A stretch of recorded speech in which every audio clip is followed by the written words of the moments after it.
Hey guys, tonight we step back into a world of flickering candlelight and stone corridors, where the air is thick with incense and secrets, and every creak of the floor feels like history whispering in your ear. Imagine yourself inside a palace where the Queen herself wakes before dawn, slips out for a brisk walk, and later spends hours draped in layers of silk and powder so heavy that, let's be honest, you probably wouldn't survive a single day dressed like that. So, before you get comfortable, take a moment to like the video and subscribe, but only if you genuinely enjoy what I do here. And while you're here, drop a comment below. Tell me where you're watching from and what time it is for you right now. I love seeing how this little community connects across the world. Now, dim the lights. Maybe turn on a fan for that soft background hum. And let's ease into tonight's journey together. Picture this England in the late 16th century. The kingdom hums like a vast machine, every gear locked in place by an invisible order. At the very top, above nobles and merchants, above farmers and servants, sits Elizabeth, God's chosen on earth. Or so her people believed. But daily life under her reign was not all glitter and ceremony. For the Queen herself, the mornings began early, long before her courtiers stirred. She would slip out for a brisk walk, her ladies trailing behind, breathless. Even as an older woman, nearly 70, she moved with the restless stride of youth. Later, within candlelit chambers, she practiced her dance steps with a precision that left visitors dazzled at court. Her subjects, meanwhile, lived to the rhythm of church bells and sunlight. Children became little adults by 6, sent to work by 8. Meals came only twice a day, hearty but plain, and sickness was a constant shadow. A woman's life could be cut short in childbirth, a man's by the cold of winter. Medicine was as much superstition as science herbs, charms, and a little faith. And yet, this was also the age of pageantry and words. Elizabeth adored fashion, amassing dresses by the hundreds, while the theatres of London echoed with Shakespeare's lines, birthing words we still use today. It was a world of contradictions, hard and beautiful, cruel and radiant, a place where the Queen danced in jewels while her people shivered in wool. And tonight, we're going to walk through it together, step by step, as if the corridors of history are opening just for you. Close your eyes, take a slow breath, and let me guide you into the world of 16th century England. Society back then was like a tall wooden ladder, every rung nailed firmly in place. At the very top sat God, the absolute authority everyone believed in. Just beneath him was Queen Elizabeth I, seen as his living presence on earth. Below her came the proud nobility, then the wealthy landowners, followed by the rising class of merchants. And finally, at the very bottom, the labourers, ordinary people carrying the weight of the economy, yet never allowed to touch the light of the crown. Think of it like a giant group chat today. There's the admin, the moderators, the VIP members, and then there's you, stuck at the bottom, only able to leave a like. One official historical fact: Elizabethan laws spelled out exactly who could wear what colours. Purple was reserved only for royalty. If you were a commoner bold enough to wear it, the punishment could be severe. A quirky little detail: Elizabeth even once ordered everyone in England to wear a woolen cap on Sundays to boost the wool trade. And here's the scholarly debate: historians still argue whether this wool hat decree truly had economic impact, or if it was just a symbolic gesture meant to make the Queen look like a guardian of traditional trades.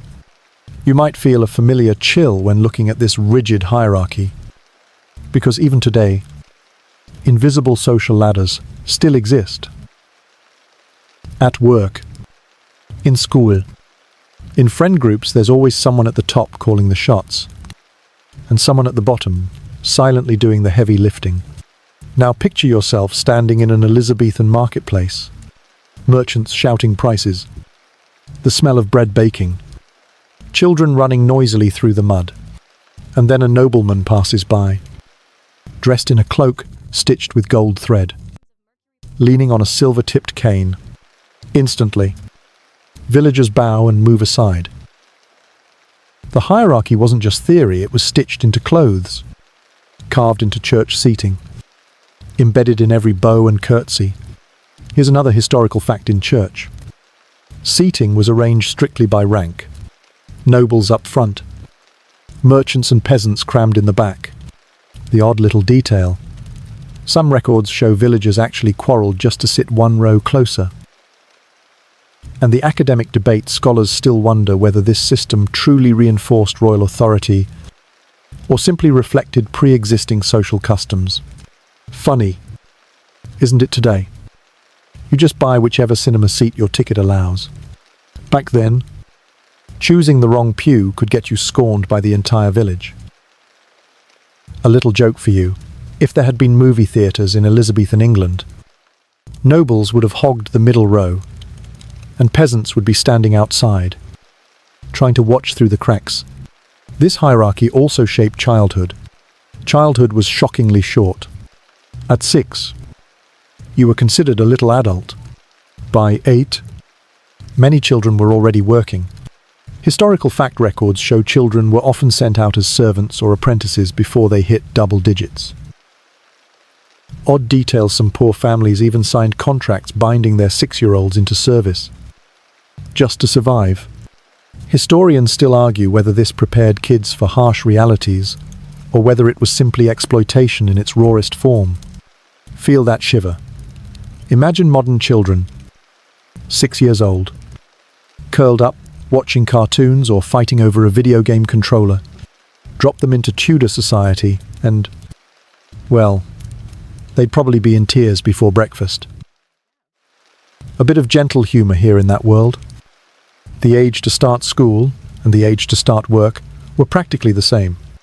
And retirement. That usually meant retiring from life itself.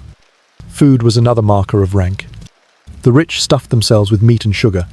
The poor survived on bread, grains, and vegetables. Historical fact. Elizabeth herself was notorious for her sweet tooth, her teeth rotting away from sugar. Odd detail, people copied her, even deliberately blackening their teeth to look fashionable. Scholarly debate, did this trend come from genuine admiration? Or was it a clever disguise to hide the fact that most people couldn't afford sugar at all? Strange, isn't it? A blackened smile that today would horrify your dentist was, back then, a symbol of wealth. Proof that beauty standards change faster than you can refresh your Instagram feed. And yet, for all its strictness, this ladder was both solid as stone and fragile as smoke. It kept the kingdom orderly, but it also trapped millions of lives in place. Even today, historians still argue, did Elizabeth's rigid hierarchy bring stability to England? Or did it slow down progress? Some claim without that discipline the nation would have collapsed. Others insist it kept the poor permanently oppressed, forcing England to wait centuries for real change. So let me ask you, would you want to live in a world where the colour of your shirt could seal your fate? Or are you relieved to stay here, where you can wear a neon t-shirt with a cat print and no one will drag you to court for it? As you listen now, let your breath slow to the rhythm of history itself. Picture that ladder rising into the mist of Tudor England on the top rung. A queen striding in jewelled gowns. On the lowest, peasants bent double in the fields.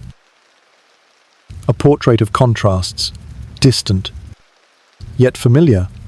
And in the silence between those layers, you can almost hear the echo of time, guiding you gently, softly, into sleep. You're still with me, aren't you? Then let me take you back into 16th century England, where society stood like a tall ladder in the mist. People believed in order, absolute and unquestionable. At the top was God, Just beneath him was Queen Elizabeth I, seen as his living representative on earth. Below her came the nobles in their silks, the great landowners with fields stretching for miles, then the merchants growing rich on trade, and finally, at the very bottom rung, the common folk. You could often tell someone's place on the ladder just by the colour of the cloak they wore. Wear purple when you weren't royal. And, well, let's just say fashion crime carried consequences a lot harsher than a bad look on the street. This order seeped into every detail of life. Even in church, seating was divided by rank nobles up front. Merchants and peasants squeezed into the back. It wasn't just worship, it was a visual map of hierarchy carved into wooden pews. Sounds odd, doesn't it? Today you walk into a cinema, buy whichever ticket you can, and nobody judges you for sitting in row D instead of row A. Back then, sit in the wrong spot, and the whole village would murmur. A light joke for you: if movie theatres had existed in Elizabeth's England, the nobles would have hogged the middle row, and the peasants would be peeking through the cracks of the doors outside. Step out of the church and into a bustling market, and the ladder appears again. Merchants shouting, the smell of bread baking, children weaving through the crowd. Then a nobleman walks by, cloak embroidered with gold thread, silver-tipped cane tapping against the stones. Instantly, people bow and step aside. No one needed to say a word. They knew their place. It's not so different from today's group chats.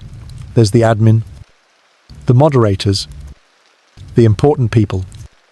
And then there's you, quietly dropping a like. Childhood barely existed at all. By 6, a child was considered a little adult. By 8, many were already working. Imagine that. At 6 today, children are still curled up watching cartoons, crumbs of cookies on their fingers. In Tudor England, they'd be holding a broom or fetching water. Historians still debate whether this early responsibility toughened children or simply exploited them under the guise of duty. Either way, it makes you grateful your biggest worry at that age might have been losing a toy, not working in someone else's house. Food was another reflection of rank. The wealthy feasted on roasted meats, wine, and pastries. Elizabeth herself adored marzipan and candied fruit. Meanwhile, the poor lived on pottage, dark bread, and scraps of vegetables. Ironically, some scholars argue the poor may have been healthier in diet, while the rich ruined their teeth with sugar. And yes, Elizabeth's teeth blackened over time. The strange part, people admired it. They even blackened their own teeth to imitate her. Imagine your dentist today telling you, rotting teeth are in fashion this season. A little laugh here: if Elizabeth lived in the modern world, dentists would be the richest people in England. Clothing was yet another wall of difference. Laws dictated fabric and colour. Purple for royalty alone. Rich shades for the upper classes, while ordinary folk wore wool and rough cloth. In fact, Elizabeth once ordered the entire nation to wear woolen caps on Sundays to help the struggling wool trade. Historians still argue whether this really boosted the economy or was simply symbolic. But the picture is almost comical. One day a week, every head in England capped in wool, nobles and peasants alike, looking just for a moment like they belonged to the same class. The ladder of society wasn't just tall, it was everywhere: in churches, markets, clothing, even in the food on your plate. Some argue it kept England stable, preventing chaos. Others say it froze opportunity and trapped millions in poverty. And you? Would you choose to live in a world where the colour of your shirt could decide your fate? Or would you prefer this one, where you can wear a neon t-shirt with a cat print and no one drags you to court for it? As you breathe slower now, picture that ladder standing in the fog. At the top, Elizabeth in her golden gown, every step echoing through her palace. At the bottom, an 8-year-old child carrying water in the cold dawn. The contrast is sharp, yet strangely familiar. In that silence, you can almost hear the whisper of history itself. Not just facts in a book, but a living rhythm. The bows, the colours, the tastes, the seats in a church. And in this quiet moment, you let the past lull you, softly, gently, toward sleep. You can almost smell it now. Can't you? The hearth fire's glowing, spits turning, the faint sweetness of sugar drifting through the corridors of a palace. In Elizabethan England, food was not just survival. It was another rung on that social ladder. People only ate 2 meals a day. Breakfast, as you know it now, wasn't really a thing for most of Elizabeth's reign. Instead, there was dinner, a heavy midday meal served between 10 and noon and supper. Taken in the early evening, imagine waking up hungry, skipping breakfast, and waiting until nearly lunchtime before you could eat. You'd probably be raiding the fridge at 8 a.m. Wouldn't you? For the wealthy, those 2 meals were lavish affairs. Long tables covered in roasted meats, venison, svan, even peacock, pies stuffed with spiced fillings, mountains of bread, puddings rich with cream, wine flowed freely, sweetened with honey or sugar, and at the very top, Elizabeth herself nibbling marzipan, candied violets, and marchpane shaped into intricate designs. She loved sweets so much that her teeth decayed, turning black. And here comes the odd twist. Instead of being horrified, people copied her. They deliberately darkened their own teeth to look fashionable. Picture it today. You're buying whitening strips. But in Elizabeth's time, you'd be painting your teeth darker and bragging. Look, I'm rich like the Queen. Meanwhile, the common folk had a different table. Their staple was pottage, a thick stew of grains, peas, or vegetables, sometimes with a scrap of meat if they were lucky. Dark rye bread, cheese, onions, maybe a salted fish on good days. It wasn't glamorous, but it kept them alive. Some historians even argue that their diet, heavy on vegetables and grains, may have been healthier than the fat and sugar overload of the wealthy. Others disagree, pointing out the constant hunger and lack of protein. The debate goes on. Was the peasant's bowl of pottage a humble blessing or a slow starvation? And then there were the strange beliefs about food. Fresh fruit, for instance, was often mistrusted. Many believed it caused fevers, so even the wealthy avoided it. Instead, fruit was baked, stewed, or preserved with sugar. Imagine living in a world where biting into a fresh apple was considered reckless. Today, an apple a day keeps the doctor away. Back then, it was more like an apple. A day might bring the doctor to your door. Drinks, too, had their role. Water was often unsafe, so everyone, even children, drank weak ale. Yes, you heard that right, kids? Sipping beer at breakfast? Because it was safer than the river water. Don't worry. It was small ale, very low in alcohol. Still, picture a schoolyard of Tudor children, slightly tipsy at midday. Maybe that explains why discipline was such a big deal. In palaces, food wasn't just for eating, it was for display. Imagine a banquet where a pie is brought in, and when it's cut open, live birds flutter out, filling the hall with wings and song. It sounds like a magic trick, but it actually happened a way to dazzle and remind guests of their host's wealth. You'd clap in amazement, though secretly you'd be hoping none of those birds landed in your drink. And of course, Food reflected the rhythm of the day. Long working hours meant peasants ate quickly, often standing, before returning to fields or workshops. Nobles lingered over courses, gossiping and negotiating politics across silver platters. Elizabeth herself used banquets as tools of diplomacy. Every dish, another subtle message of power. Scholars still debate were these feasts genuine indulgence, or carefully staged theatre designed to awe ambassadors. Probably both. Let's bring it back to you for a moment. Imagine yourself there, a rough wooden bowl of steaming pottage, warming your hands, the smoke from the fire clinging to your clothes. Or, if fortune favours you, a plate of sugared marchpane set before you, delicate and glittering like jewels. One is survival, the other is spectacle, yet both are the taste of Elizabethan England. So, as you lie here, maybe with a late-night snack at your side, think about this. You live in an age of refrigerators, microwaves, and food apps delivering to your door. Back then, eating was a ritual shaped by rank, belief, and scarcity. And in those quiet Tudor kitchens, every spoonful told you exactly where you belonged on the ladder of life. Picture yourself in a Tudor household. The fire crackles. The air is heavy with the smell of herbs. And in the corner sits a wise woman with bundles of dried plants, muttering prayers as she mixes a remedy. In Elizabethan England, illness was feared like a lurking shadow.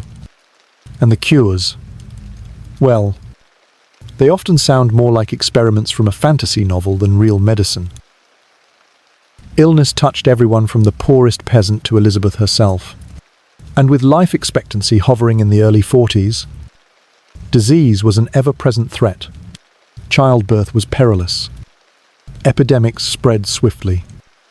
And something as small as a toothache could turn deadly. Imagine living in a world where aspirin didn't exist, and your dentist might be the local blacksmith. The reigning medical theory was the four humours: blood, phlegm, black bile, and yellow bile. If one was out of balance, sickness appeared. The solution: draw it out. Bloodletting was common, either by cutting the skin or applying leeches. Yes, leeches. Slimy little creatures wriggling in jars, waiting to be placed on your arm. You'd sit still as they sucked away, believing each drop carried illness with it. Today you swallow a pill and sip water. Back then, you offered your arm to a leech and hoped for balance. Here's a strange detail physicians believed: urine revealed everything. Each morning, a patient's urine was collected in a flask, held up to the light, and studied like a sacred text. Its colour, smell, and even taste, yes. Taste were used to diagnose problems of the heart, liver, or even mood. Imagine your modern doctor announcing, "We'll skip the blood test today. Just hand me your morning coffee cup. I'll sip and let you know how your liver is doing." For the wealthy, treatment could be elaborate and dangerous. Elizabeth herself survived smallpox at 29, but it left scars on her face. To cover them, she began using white lead powder, fashionable but toxic, applied daily. It cracked her skin, seeping poison slowly into her body. Scholars still debate whether her long use of lead and mercury cosmetics hastened her decline. Some say it was vanity, others say it was necessity, a mask she could never take off. Either way, her armour of beauty was more poisonous than protective. Ordinary folk, on the other hand, trusted wise women with herbs: willow bark for fever, mint for stomach pains, sage burn to ward off evil spirits. Sometimes these remedies worked. Willow bark, after all, contains the same chemical that became aspirin. Other times, they strayed into superstition charms, whispered prayers, or tying a frog's leg around the neck to stop a cough. Did it work? Maybe, or maybe belief itself was the strongest medicine. Children drank weak ale because water was unsafe. Women inhaled smoke from burning herbs to ease childbirth pains. Physicians burned tobacco in chambers, asking patients to inhale it to dry out the lungs. Yes, tobacco prescribed as medicine for colds. Today we put warning labels on cigarette packs. Back then, a doctor might wave smoke in your face and say, "Breathe deeply. It will heal you." And yet, Elizabeth lived to 69, remarkable for her time. Was it the remedies, her constitution, or sheer willpower? Scholars still argue. Perhaps the treatments did little, but the ritual of being cared for gave strength. Perhaps belief, the mind whispering, "I will survive," was the truest cure. Imagine lying in a cold Tudor chamber, sick and weak. The scent of rosemary fills the air as smoke curls from a burning bundle of herbs. A physician bends over you with solemn eyes, placing a leech on your arm. You close your eyes, not knowing if this is healing or harm. The world is silent, except for the crackle of fire and the drip of blood. In that moment, medicine feels more like magic, uncertain, unsettling, but your only hope. So, as you rest tonight, think of how far we've come, from leeches and lead powder to clean water, vaccines, and over-the-counter pills. Your medicine cabinet is a miracle Elizabeth could never dream of. And yet, her survival, against all odds, reminds you that sometimes it isn't just potions or powders that heal. It's the quiet resilience of the human spirit, holding on through the centuries. Clothing in Elizabeth's England was never just clothing. It was armor, theatre, and a billboard announcing your place in the world. When you imagine Elizabeth herself, you probably see her draped in shimmering gowns, her face pale as moonlight, lips crimson, hair blazing red. But behind the splendor lay hours of labor, discomfort, and even poison. Getting dressed was an ordeal.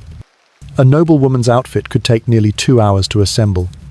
First, the linen undergarments, a shift and stockings tied above the knee. Then the farthingale, a hoop structure of wood or whalebone that made the skirt bell out wide like a dome.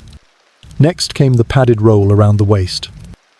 Then the bodice, stiff and tight, laced until breathing felt optional. Finally, layers of sleeves, collars, ruffs, and jewels. By the time it was finished, you weren't just dressed, you were sculpted. Visitors described Elizabeth's bearing as perfectly upright. In truth, her dress left her no choice but to stand straight. Colour and fabric carried law. Only royalty could wear purple. Bright scarlets, deep greens, silks, and velvets were restricted to the elite. Ordinary people wore wool, linen, or leather. In fact, Elizabeth famously ordered everyone in England to wear a woolen cap on Sundays to support the wool trade. Picture it, the entire kingdom capped in wool, from nobles to peasants, all itchy together for the sake of economics. Historians still argue whether this law truly saved the industry, or whether it was more symbolic than effective. But the image of an entire country united by itchy hats is almost comical. Elizabeth herself set the standard. At her death, an inventory recorded nearly 2,000 gowns in her possession. Imagine opening a wardrobe so vast it could swallow a modern clothing store. Each gown was a masterpiece, embroidered with pearls, studded with gems, painted with symbolic motifs of suns, moons, and eyes to suggest power. The Venetian ambassador once claimed she owned over 6 ling, perhaps an exaggeration, but still.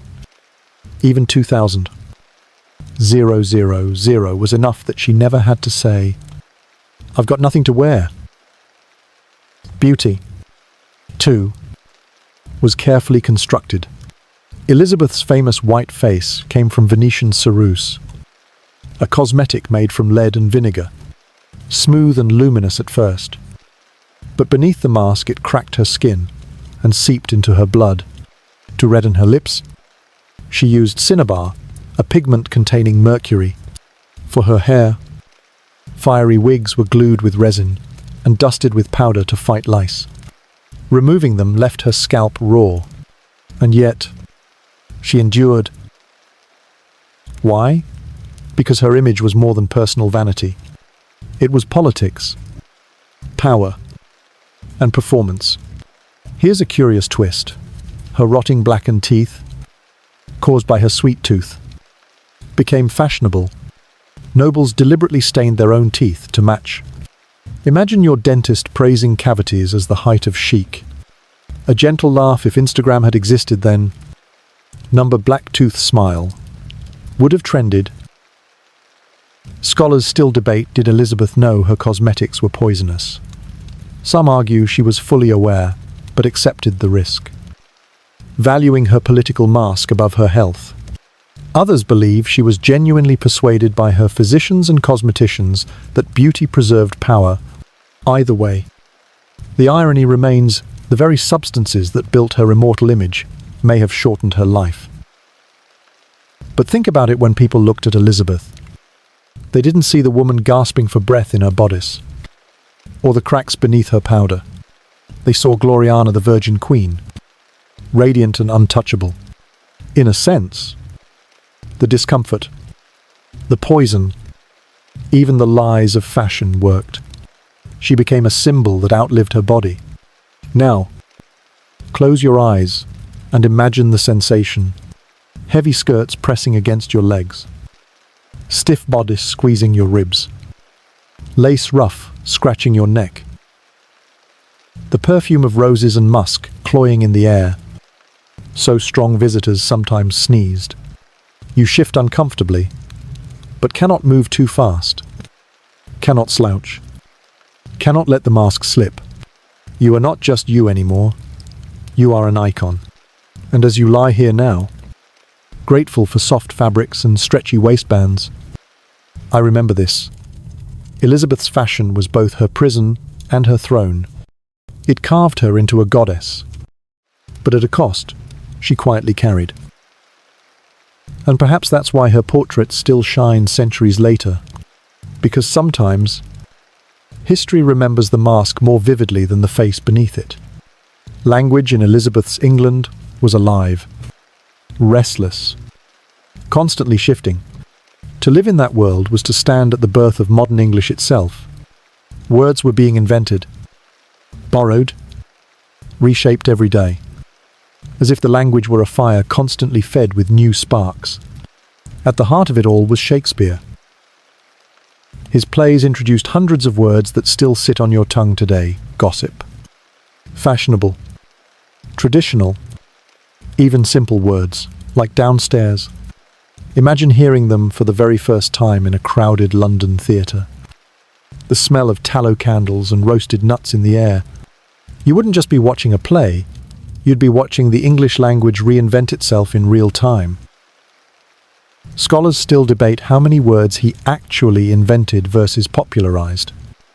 But one truth remains. His voice set the rhythm for an entire culture. And it wasn't just the lofty stage. Ordinary people had their own playful vocabulary. A wife might be affectionately called a kicky-wicky. A man flirting too much while his wife was pregnant could be labelled a gander-mooner, a lazy. Foolish person might be mocked as a lubberwort. You can almost hear the laughter in a village tavern, ale mugs clinking, as someone tosses out these quirky insults. They feel foreign and familiar at the same time, don't they? Almost like overhearing slang on social media today, confusing at first. Then suddenly, part of your daily speech. Culture stretched far beyond words. The theatre boomed. Wooden playhouses rose in London, like the Globe, where people crowded shoulder to shoulder, some standing for hours in the mud, just to see the latest drama. A theatre ticket might cost less than a loaf of bread. So peasants rubbed elbows with nobles, all caught in the same story. Imagine the murmur of the crowd, the sharp intake of breath when a sword flashed, the roar of laughter at a clever pun. It was noisy, chaotic, and utterly alive. Music filled daily life. 2. Lutes, viols, recorders' delicate instruments strumming in taverns, courts, and churches. Elizabeth herself loved dancing, and the culture followed her lead. Elegant court dances like the pavane, and wild, risky ones like the volta, where women were lifted high into the air. For a moment, the rigid hierarchy bent to rhythm. Of course, peasants had their folk songs, earthy and rough, carrying tales of work, love, and mischief. Different classes, Zame heartbeat, religion shaped culture as well. After the Reformation, the church still dominated rhythm of time, bells marking hours, Sundays devoted to worship. The pulpit wasn't just spiritual, it was social glue, spreading news, enforcing hierarchy, reminding each soul of their rung on the ladder. Scholars still debate how much Elizabeth herself believed versus how much she performed faith as political theatre. Was she devoutly Protestant, or simply pragmatic, balancing a fragile kingdom? Perhaps both. Now imagine yourself walking down a cobbled London street. The air smells of smoke, animals, and baked bread. Snippets of voices reach your ear. A Shakespearean line shouted from a theatre stage. A merchant bargaining. Children calling each other lubberworts. You're inside a culture, both strange and intimate, where words themselves are being invented under your feet. And here's a gentle joke: if TikTok had existed, then half the trending sounds would have been Shakespeare monologues, and the other half, probably lute covers of folk songs. The Elizabethan world pulsed with contradictions, refined and rough, sacred and profane, high culture and tavern chatter. It was an age of language in bloom, words blossoming in theatres, in markets, in whispered gossip, and many of those blossoms still cling to your tongue today. Century la terre. So as you lie here, listening, let the hum of that world wrap around you, the creak of stage boards, the strum of a lute, the laughter of villagers trading insults, the soft murmur of prayers rising in a stone church, words building bridges between past and present, weaving culture into memory. And in that gentle noise, history rocks you like a lullaby, carrying you deeper into rest. You might imagine a queen's life as all perfume and luxury. But Elizabeth's private routines were a mixture of ritual, oddity, and sometimes discomfort, and they reveal her humanity more clearly than any crown. Bathing was rare. Elizabeth once famously said she bathed once a month, whether I need it or not. At the time, water was thought dangerous, believed to open the pores and let disease slip in. Instead of daily showers, she used scented cloths to wipe her skin, or perfumes to mask odours. Imagine stepping into her chamber, the air heavy with lavender, rosemary, musk. Visitors often remarked on the overwhelming fragrance. It wasn't so much fresh and clean as please don't sneeze. You might smile at the thought if Elizabeth had lived today. Sephora would have been her pharmacy. Her teeth were another secret. She adored sweets. And sugar was a luxury, newly flowing from overseas. Candies, cakes, sugared almonds, irresistible. Over the years, her teeth rotted and turned black. Instead of hiding it, her courtiers imitated her, staining their teeth dark to signal wealth. Imagine fashion magazines praising the black tooth smile. A gentle laugh today's dental influencers would have had a meltdown. Her hair, too, was an illusion. After surviving smallpox, Elizabeth lost much of her natural hair. To preserve her fiery red image, she wore wigs, dozens of them, curled and powdered, glued with sticky resin. Taking them off left her scalp raw. Yet she never let the public see her thinning hair. For her, appearance was power, and pain was part of the bargain. Scholars still argue, did these wigs symbolize vanity? Or were they simply a political necessity in a court where weakness meant danger? Makeup became her mask.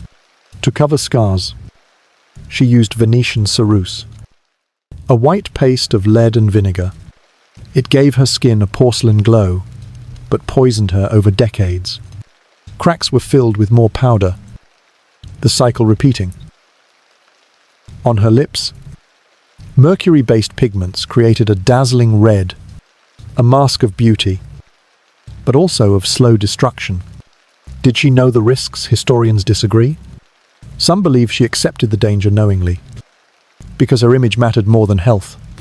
Others say she was misled by her physicians, convinced the mask was her protection. Perhaps both are true. Even her hygiene rituals carried secrets. She favored perfumed gloves soaked in oils and spices, so that when she extended her hand to nobles or foreign envoys, the scent lingered.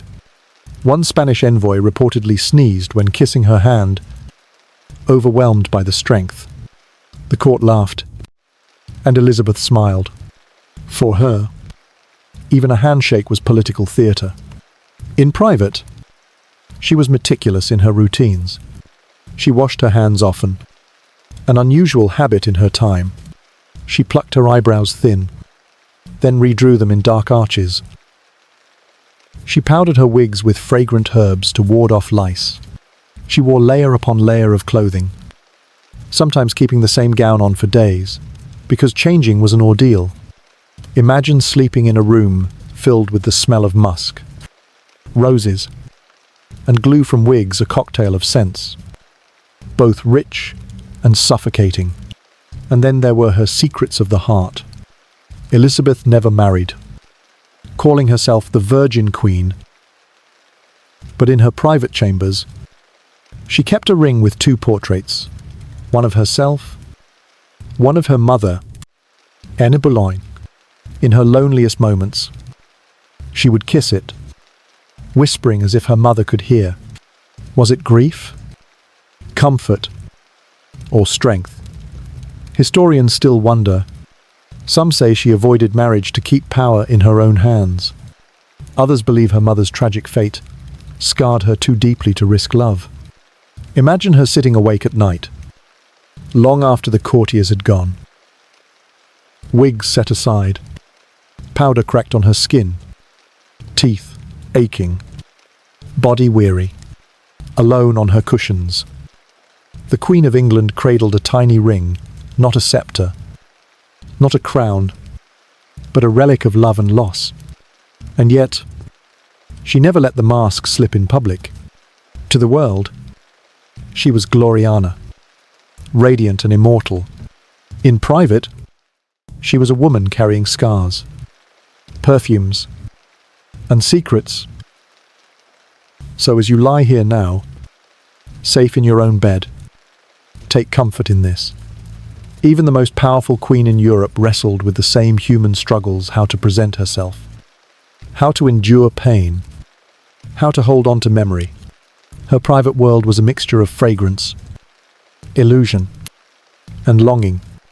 And perhaps that is why she lingers in history not only as a monarch, but as a mystery. Elizabeth lived longer than almost anyone expected, 69 years. In an age when reaching 40 was already considered a blessing. But with longevity came a slow decline. The woman who once strode briskly through palace gardens at dawn, outpacing her ladies, now moved with a stiffness that no gown could disguise. Sleep began to desert her. Insomnia crept in. leaving her pacing chambers at night. Candle in hand, shadows stretching across the walls. Her maids wrote of nights when she refused to lie down. Instead, standing restless, muttering, as if afraid that if she closed her eyes, she might not wake again. Imagine her in those hours, the palace silent, the great halls echoing only her footsteps. Power could command armies, but it could not summon sleep. Her appearance, once carefully managed with wigs and powder, became harder to maintain. The lead makeup cracked. Her teeth ached. Her hair thinned. But still, she clung to her image, because she knew her body might falter. But the mask of Gloriana had to endure. Scholars still debate whether she realized the damage her cosmetics were causing. Some insist she accepted the poison knowingly. Others think she was convinced it preserved her strength. Either way, each morning's preparation became less about beauty and more about armor. By the end, she spent long hours sitting in silence. Servants reported her sitting on cushions, motionless, finger pressed to her lips, eyes fixed on nothing. When asked to rest, she shook her head. Sleep felt too much like surrender. There's something achingly human in that. Isn't there? The fear of letting go, the desire to hold on just one more night. And then came the moment she could not avoid. In March 1603, weakened by age and grief, she finally took to her bed at Richmond Palace. She refused food, refused physicians' potions. She knew the end was near, and she chose to meet it awake.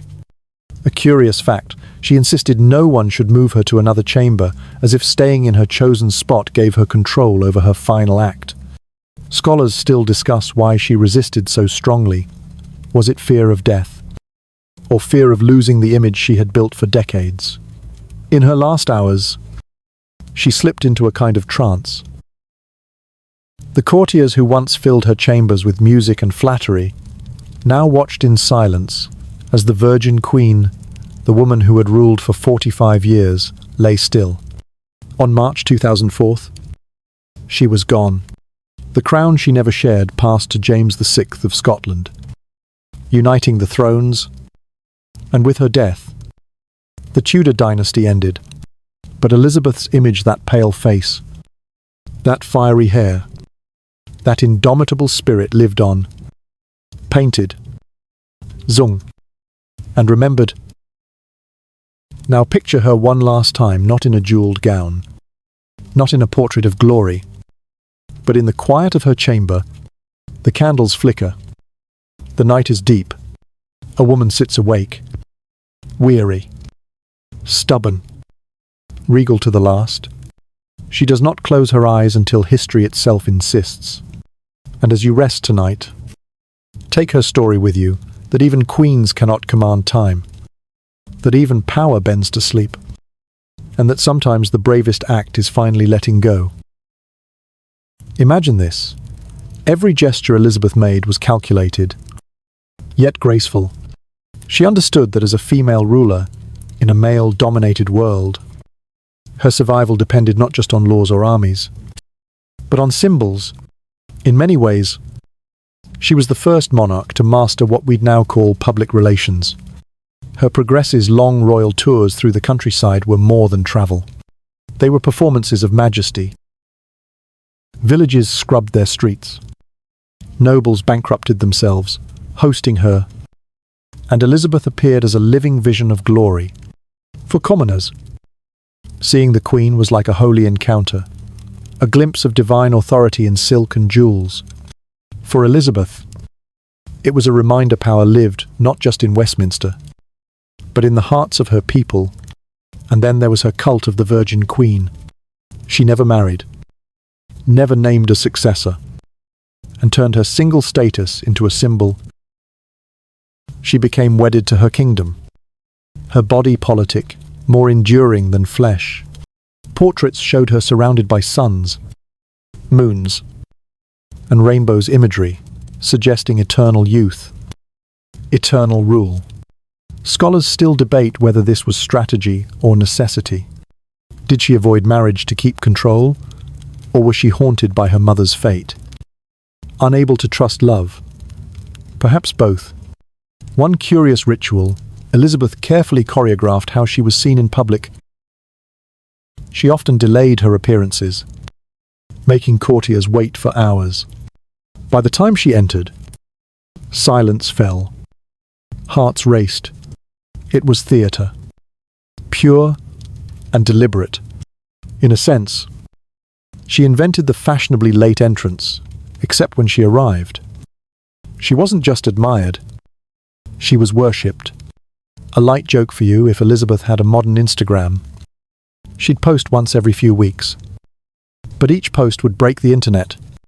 Music, too, was part of her image. She played the virginals, a small keyboard instrument, and loved to dance, even in her 60s. But these weren't just hobbies, they were signals. Each step said, "I am strong. I am ageless. I am sovereign." Each note reminded the court that their queen was still vibrant. Behind closed doors, she aged like anyone else. But in public, she performed immortality. Even her portraits were weapons. Painters were forbidden to depict her as old. Instead, images showed her with flawless skin, bright hair, eternal youth. One famous portrait, the rainbow portrait, shows her holding a rainbow, embroidered with eyes and ears across her gown, a message to her people: I see all. I hear all. Imagine walking into a hall and seeing that painting. It would feel less like art, more like being stared down by history itself. Scholars argue, did Elizabeth truly believe in this self-made myth? Or was it a mask she wore knowingly? Was Gloriana the Virgin Queen a role she played until the end? Or did she eventually become trapped inside her own creation?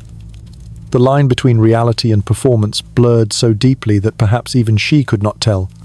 So here, in this softer hour, you see another side of her, a woman who turned her life into ritual, her body into symbol, her reign into theatre. She mastered not only the throne, but the imagination of her people, and maybe that's why she lingers so vividly. Century later, because in a way, she wrote the script of her own legend, and like any good performance, it still holds the audience, including you, lying here now, listening, letting her story drift you closer to sleep. Picture Europe in the late 16th century, a chessboard crowded with powerful male rulers. Spain loomed with its mighty fleets. France, restless and torn by religion, watched closely. The Pope himself denounced Elizabeth, even excommunicated her, declaring her throne illegitimate. In such a world, a queen without a husband should have been cornered, perhaps even toppled. Yet Elizabeth stood firm not by sword alone, but by words, wit, and the art of delay. She mastered diplomatic ambiguity. Suitors came from across Europe: French princes, Spanish archdukes, even her own favourite, Robert Dudley. She entertained them all, but committed to none. Each time, she dangled the possibility of marriage like a golden key, gaining time, favours, and alliances without ever locking herself into a cage. Historians still debate, was this hesitation, genuine indecision, or a masterstroke of strategy? Many now lean toward the latter. Elizabeth used her unmarried status as a weapon sharper than steel. Foreign ambassadors often underestimated her, expecting softness or naivety. They left bewildered. She could shift from charm to thunder in a single breath. One envoy wrote that speaking with her felt like fencing one wrong word. And you were cut. She flattered, teased, rebuked, and threatened, all while maintaining her dazzling mask. Imagine yourself at that council table, trying to outmaneuver a queen who pretends to flirt one moment and reminds you she commands an army the next. Her greatest test came with Spain. King Philip II, once her brother-in-law, demanded her return to Catholic obedience. When she refused, war became inevitable. Yet Elizabeth delayed, negotiated, and played for time until she was ready. When the Spanish Armada sailed in 1588, she donned armour, rode among her troops at Tilbury, and spoke words that echoed through the ages. I may have the body of a weak and feeble woman, but I have the heart and stomach of a king. At that moment, she was not just a queen, she was England itself. The Armada failed, broken by storms and English fire. Europe learned this weak woman could outlast empires. Yet diplomacy wasn't just defiance. Elizabeth cultivated soft power.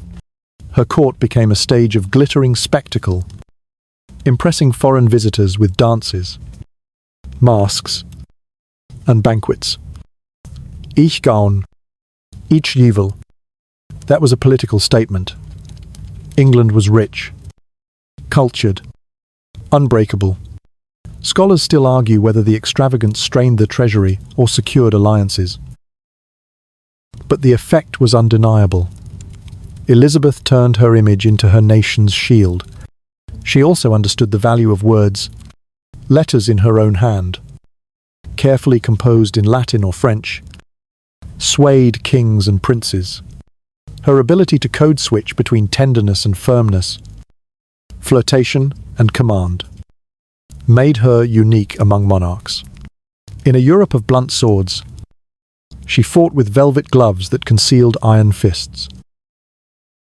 And here's a gentle joke for you: if Elizabeth had lived today, she'd have kept every suitor on red, never replying too soon, but always just enough to keep them hooked. The ultimate ghoster, but with a kingdom at stake. So imagine her, standing in a chamber thick with incense, surrounded by men twice her size and twice her age, all certain they could bend her. And then she speaks calm, witty, sharp. Their bluster falters. They realize they are not facing a fragile queen, but a woman who has turned her gender, her singlehood, and even her perceived weakness into the sharpest diplomatic tools of her age. That is Elizabeth's true genius.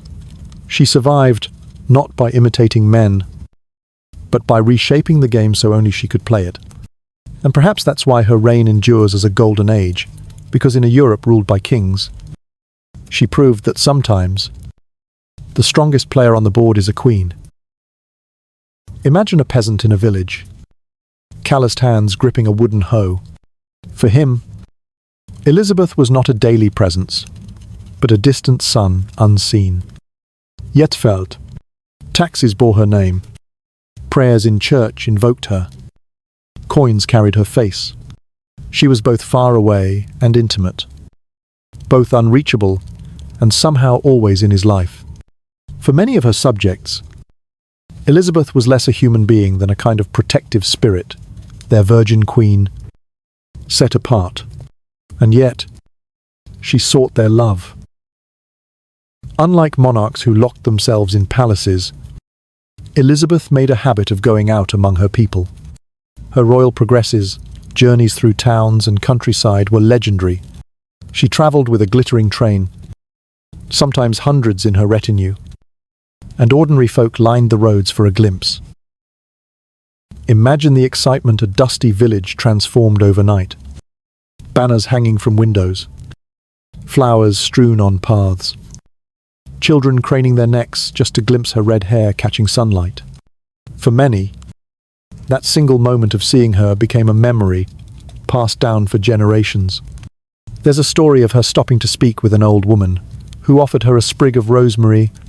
Elizabeth accepted it with a smile, a gesture small but unforgettable. Historians still discuss, was this genuine affection or careful theatre? Perhaps both.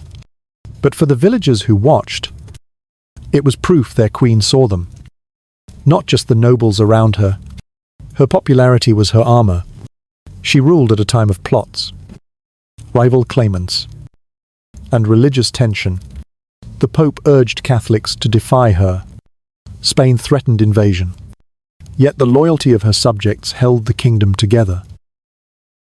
When the Spanish Armada came, people didn't just fight for their queen out of duty. They believed she embodied England itself. To them, she wasn't a ruler perched above them, but a mother defending her children. Elizabeth knew this, and she nurtured it. She gave speeches not only in palaces but in open fields, speaking to common soldiers as if they were her brothers. She used simple words, full of fire, and those words echoed in taverns and churches long after she left. She was a queen who ruled through affection, as much as through command. But affection was not always unanimous. Harsh taxes, poor harvests, and persecution of Catholics stirred resentment. Some called her stingy for refusing to fund wars fully.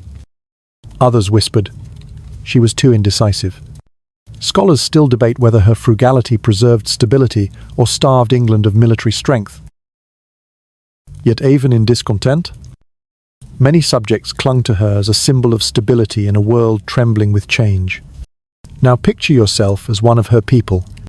Maybe you're a merchant in London, hearing Shakespeare's words echo through a theatre, while Elizabeth's face gazes down from a coin in your pocket. Maybe you're a farmer in Kent, bowing as her procession passes, the sight of her gown flashing like a dream. To you, she is not just a queen, she is England made flesh. And here's a gentle laugh. If Elizabeth had lived today, her approval ratings would have been sky high, not because of Twitter polls, but because entire villages would be tweeting. She smiled at me. Long live the Queen. Her greatest strength was that she understood something timeless power doesn't last unless people believe in it. And through ritual, progress, and charisma, she made her subjects not just obey, but love her. That love outlasted her reign, echoing through centuries, so that even now, as you listen in the quiet, you can feel it, the bond between a queen and her people, woven like a lullaby into history. Close your eyes and let yourself imagine London in Elizabeth's time. The streets noisy, muddy, filled with merchants shouting, but above the clamour, something else is rising: music, poetry, theatre, a cultural tide unlike anything England had known before. And at the centre, not on stage, but on the throne, is Elizabeth. Elizabeth's reign became known as the golden age of the arts. She didn't just tolerate creativity, she encouraged it, because she understood art was another form of power. A play could make her people proud. A poem could secure her image as eternal. A painting could reshape how the world saw her. Theatre flourished. Shakespeare, Marlowe, Spencer names, you still whisper, centuries later, found their voices under her rule. The Queen's Men, a troupe of actors sponsored by the Crown, performed stories that blended entertainment with loyalty. Imagine standing in the Globe Theatre, shoulder to shoulder with hundreds. The smell of roasted nuts and rain-damp wool all around you, as lines never heard before danced into existence. Elizabeth didn't attend plays often, but she kept the theatres alive through patronage and protection. Scholars still debate, did she genuinely love the theatre, or simply realize it was a perfect tool to shape her people's imagination? Poetry, too, was everywhere. Courtiers wrote sonnets comparing her to goddesses, eternal flames, even the Virgin Mary. Edmund Spenser dedicated the Fairy Queen to her, an epic that turned Elizabeth into a myth. Gloriana, radiant and immortal. She read it with delight, aware she was being transformed into legend on the page. Here's a curious detail: Elizabeth sometimes wrote poems herself. Though few survive, Imagine her, late at night, ink staining her fingers.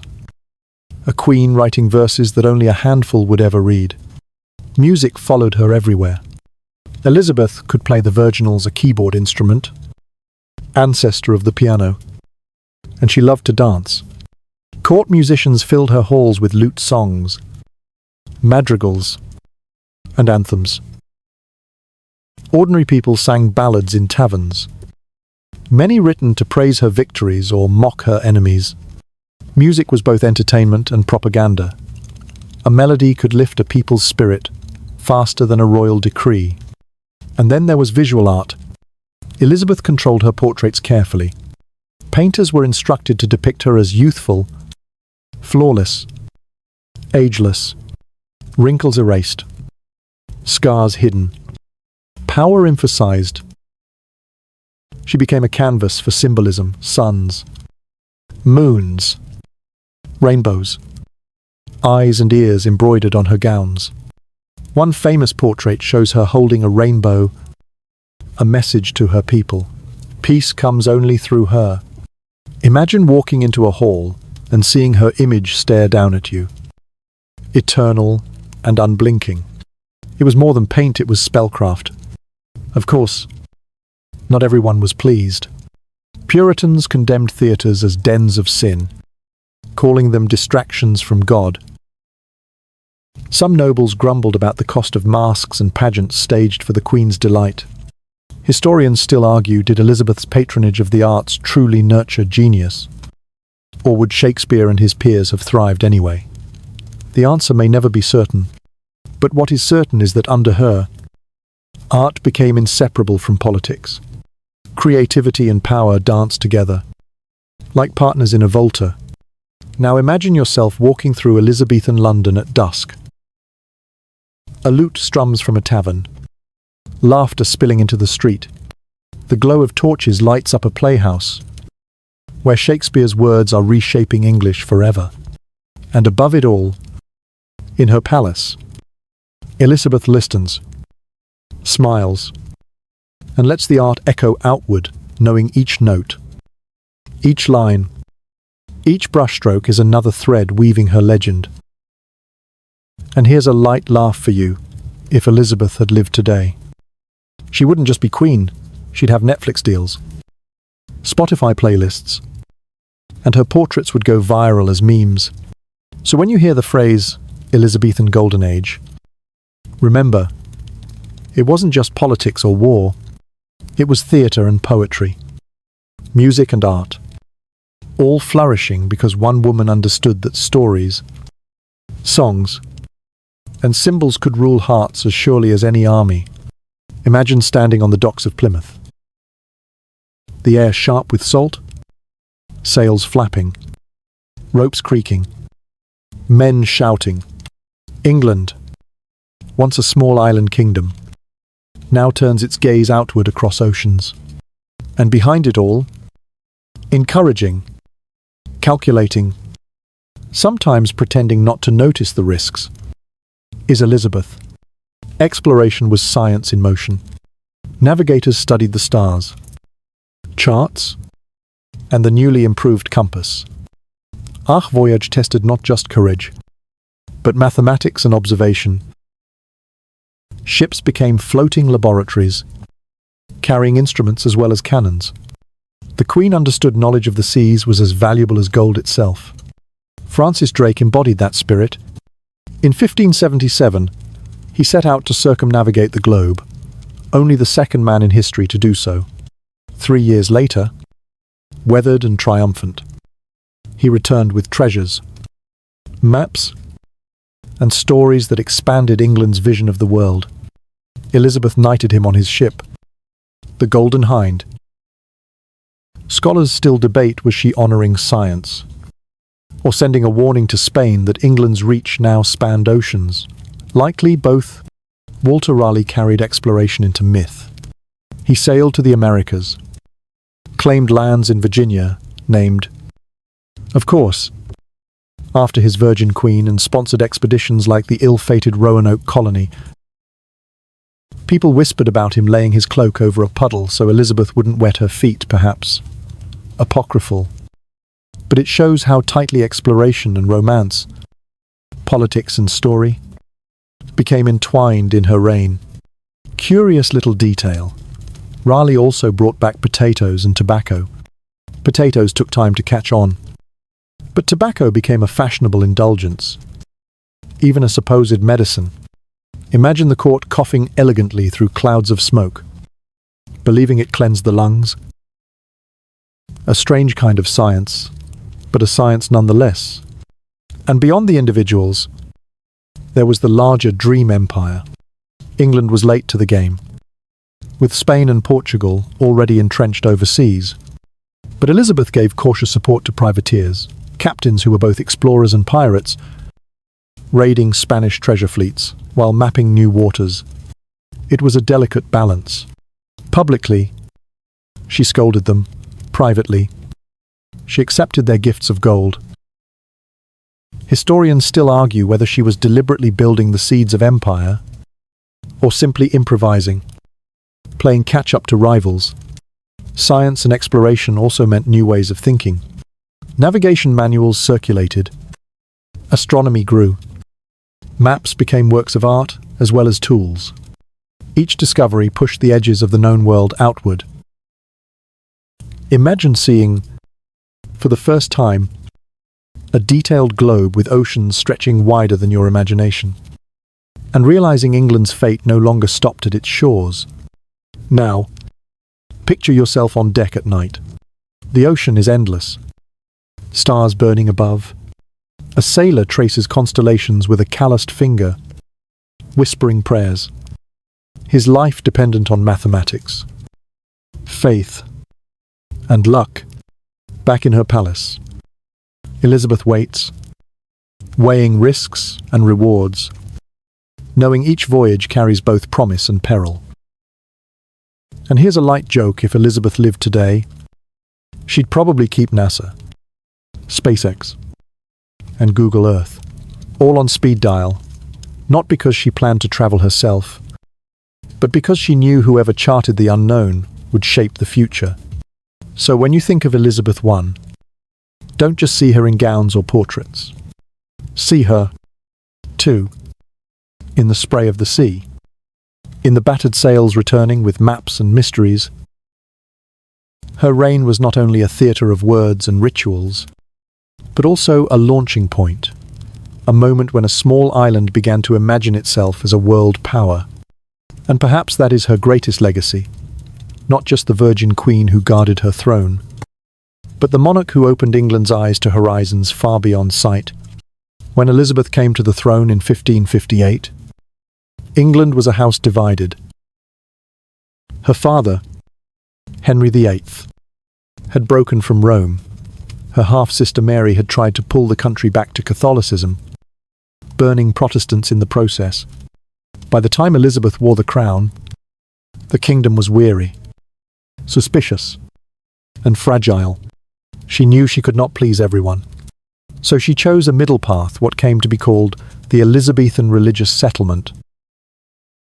The Church of England would be Protestant in structure, but it would keep rituals, music, and symbols familiar enough that many Catholics could still bend their knees without feeling they had betrayed their souls. Historical fact: the Act of Supremacy in 1559 named her Supreme Governor of the Church of England, a careful title, softer than head of the Church, meant to ease tensions. And yet, tensions burned. Quirky detail: Elizabeth sometimes played with ambiguity even in her own practice.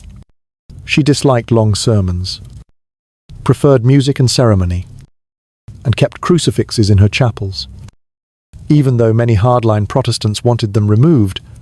To some, she looked too Catholic.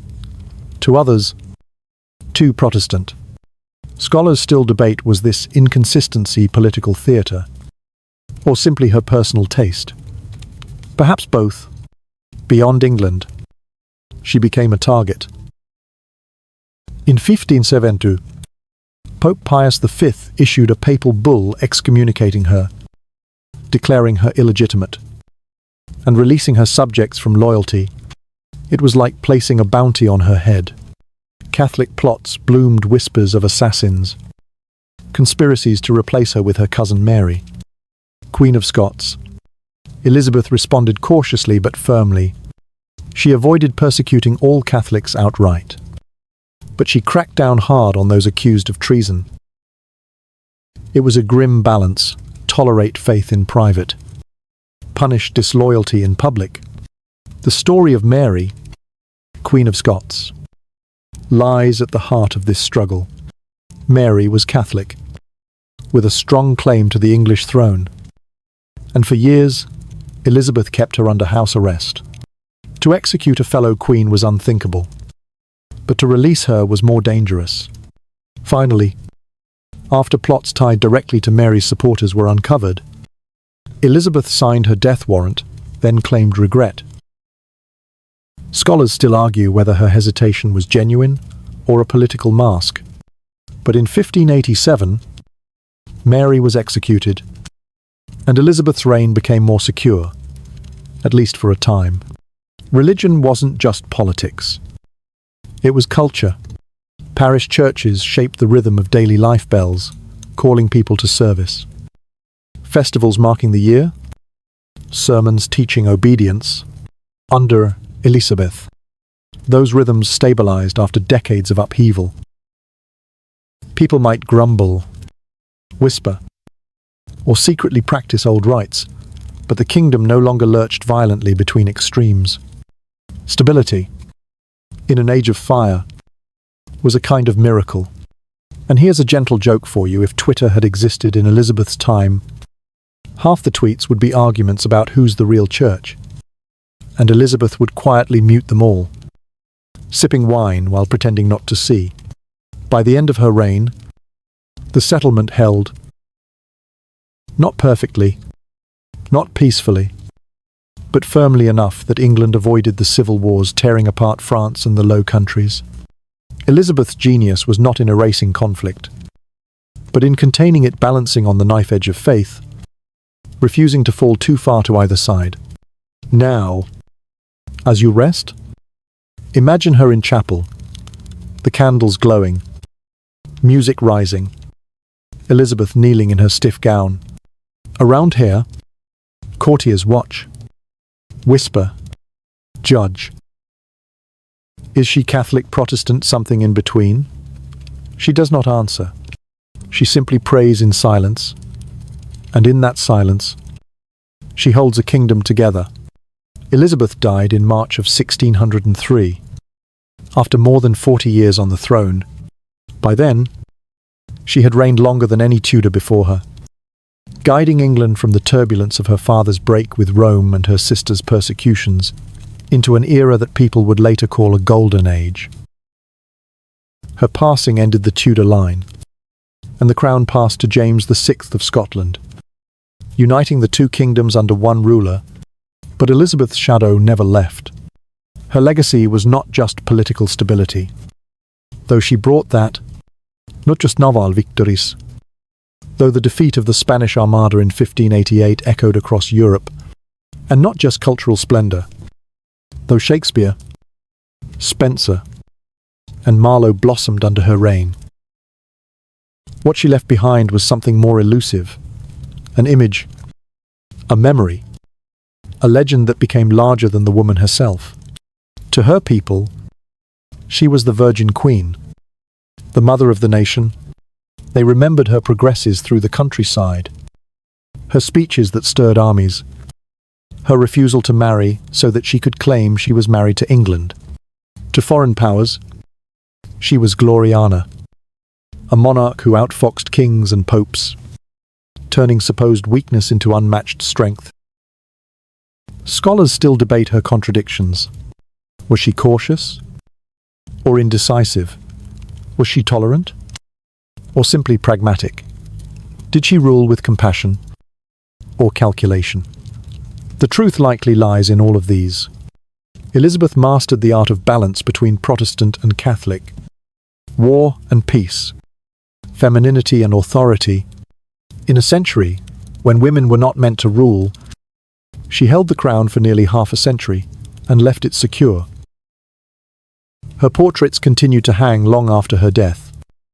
Eyes bright, face ageless, symbols of sun and moon stitched into her gowns.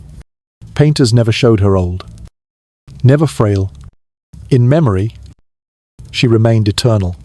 Even now, when you picture her, it is not the weary woman pacing sleepless at Richmond Palace in her final weeks, but the radiant queen in her jewelled ruff, standing upright, gaze steady, as if she could stare down time itself. Curious detail. In later centuries, Victorians looked back on her reign as the birth of England's greatness. The moment the island first dreamed of empire, they praised her as a symbol of national pride. Though they often forgot her flaws, others, more modern, remind us of the poison in her cosmetics, the scars beneath the powder, the loneliness of her private life. Both images are true, and together they make her human. And so, Elizabeth's legacy is double. She is both the myth, the Virgin Queen, Gloriana, the shining sun of a golden age, and the woman behind it, scarred, sleepless, and stubbornly human. Perhaps that is why she endures, because in her, we see what it means to build a legend from fragility, to stand tall even when the body aches, to turn circumstance into symbol. Now, as you drift toward sleep, imagine the last candle in Richmond Palace flickering out in 1603. Our dynasty ends, but a story begins. And across the centuries, that story still reaches you in the whisper of Shakespeare's words, in the portraits that never age, in the memory of a woman who ruled not only a kingdom, but imagination itself. Close your eyes. Let her legend rest beside you, and carry with you this thought: even the most powerful leave behind, not perfection, but presence. Elizabeth's presence still glows, like a star that died long ago but whose light still shines in the night sky.